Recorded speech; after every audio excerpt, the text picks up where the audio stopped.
Hello အားလုံးပဲမင်္ဂလာပါကျူရဲ့ channel လေးကနေပြန်လည်ပြီးတော့ကြိုဆိုလိုက်ပါတယ်ဒီမှာကျူစာလေးရေးထားပြမယ်ကိုဘဝကို transform လုပ်ချင်တယ်ဆိုရင်အခုပုံစံတိုင်းလုပ်လို့မရပါဘူးခုပုံစံကနေတစ်ဆင့် version မြင့်တဲ့ပုံစံကို upgrade လုပ်ရမှာဖြစ်ပါတယ်ဆိုတော့ဘယ်လိုလုပ်ကြမလဲကိုဖြစ်ချင်တဲ့ပုံစံကိုတိမှတ်ရပါမယ်ကိုထက်အဆင့်မြင့်တဲ့ version တစ်ခုပေါ့နော်ကိုယ့်ရဲ့ higher self ကဘယ်လိုမျိုးပုံစံဖြစ်နေလဲဘယ်လိုမျိုးပုံစံဝတ်စားစီရင်နေလဲဘယ်လိုမျိုးလူတွေနဲ့ပေါင်းနေလဲဘယ်လိုမျိုးအလုပ်တွေလုပ်နေလဲပေါ့နော်ဘယ်လိုမျိုးစိတ်ထားရှိနေလဲ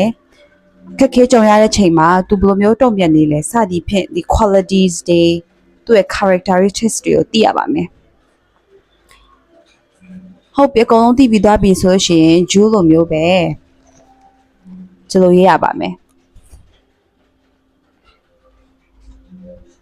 ရေးပြီးသွားလို့ရှိရင်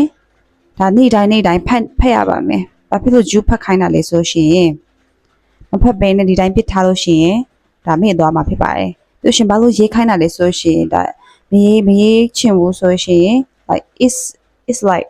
a wish ဖြစ်သွားတယ်။ပြီးရှင်မေ့သွားမှာဆိုလို့ပေါ့နော်။ confidence ရှိချင်လိုက်တာ confidence ရှိချင်တယ်ဆိုပြီးတော့အဲ့လိုမေ့သွားမှာ။အားကြောင့်ဟုတ်ပြီဒီမှာဂျူးဖတ်ပြမယ်နော်။ She's confident, she's kind, patient, and generous. She takes care of herself and her mind. She's always listened to her intuition. She always learns something useful every single day. She dresses elegantly and walks confidently. စသည်ဖြင့်ပေါ့နော်ဒါကဂျူးကဒီတိုင်းပဲဖက်ပြတာပြောချင်တာကဒီလိုမျိုးဖက်တဲ့ချိန်မှာဆိုရှင်ကိုက emotion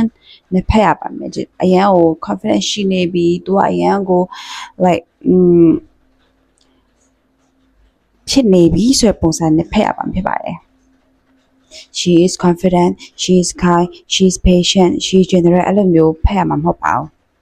ဟုတ်ပြီနော်ဟုတ်ပြီဒါဆိုရှင် number 3ချက်ဘာလို့ရမလဲဆိုရှင် you become it နေ့တိုင်းဒီမှာ you ဖတ်ထားတဲ့ပုံစံတိုင်း you ကနေရတော့မှာဖြစ်ပါတယ် she is generous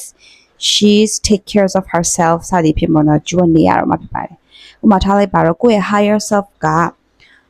healthy ဖြစ်တဲ့ပုံစံဖြစ်နေတယ်ဆိုပါစို့ကိုက healthy ဖြစ်တဲ့အစားအစာတွေကိုရွေးချယ်စားတတ်ရတော့မှာဖြစ်ပါတယ်ကိုယ့်ရဲ့ higher self ကဒီ good environment မှာရှိနေတယ်ဒီ good people တွေကို support ပေးတဲ့သူတွေနဲ့ရှိနေတယ်ဆိုရှင်ကိုကအိမ်ထဲမှာပဲနေလို့မရတော့ကိုက evolve လုပ်ရတော့မှာပဲအဲ့လို community တွေမှာ volunteer တွေလုပ်ရမယ် community တွေမှာတွားရတော့မှာဖြစ်ပါတယ်အိမ်မှာပဲနေလို့ရှင်ဘယ် opportunity မှလာမှာမဟုတ်ပါဘူးဆိုတော့ကိုယ့်ရဲ့ higher self ကိုကိုယ့် higher self ပုံစံလည်းတည်ရရေးထားတယ်နေ့တိုင်းလည်းဖတ်နေတယ်ပြီးလို့ရှိရင်အဲ့ဒီပုံစံတိုင်းပဲနေ့တိုင်းပြုတ်မှုချင့်ကျန်နေဆိုရှင်ဒီ 1.0 version ကနေ 2.0 version ကိုရောက်မှာဖြစ်ပါတယ်အဲ့လိုမဟုတ်ဘဲနဲ့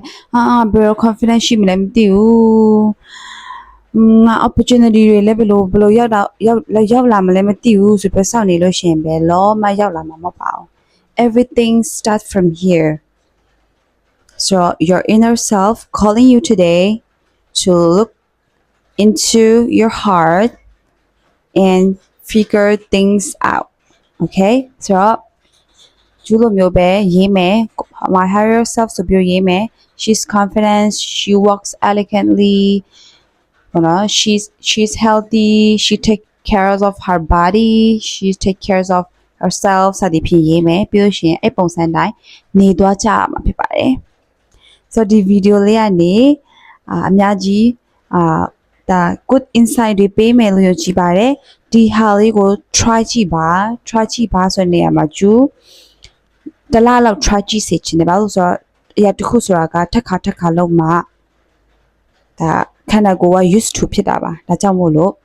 တလားလောက် try ကြည့်ပြီးတော့နေကြည့်ပါအများကြီးပြောင်းလဲသွားတာကိုတွေ့ရပါမယ်ဆိုတော့အားလုံးကိုကျေးဇူးတင်ပါတယ်နောက် video တွေမှာပြန်တွေ့ပါမယ် bye bye